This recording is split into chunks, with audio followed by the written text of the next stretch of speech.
अस्सलाम वालेकुम नाज़रीन, कल्याण न्यूज़ में भली कार है। मां गुलाम मुस्तफ़ा सोलंकी। नाज़रीन, Naushahro Feroze health professional paramedical association ऐं यंग नर्सिंग स्टाफ पारां सिविल अस्पताल नौशर फ़िरोज़ में नए मुक़ररु थियल civil surgeon doctor Mubeen Ahmed Rajput जे मान में आजाणो ॾिनो वियो।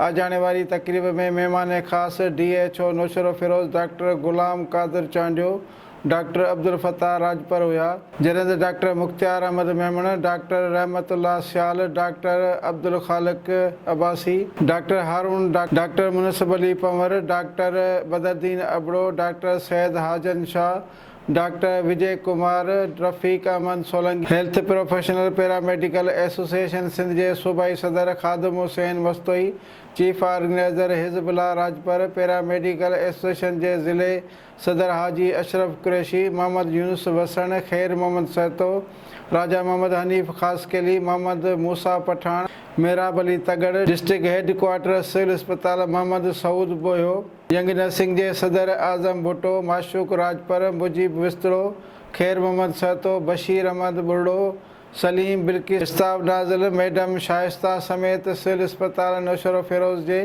डॉक्टरनि, पैरामेडिकल स्टाफ ऐं फीमेल स्टाफ आजाणे वारी तक़रीब में शिरकत कई।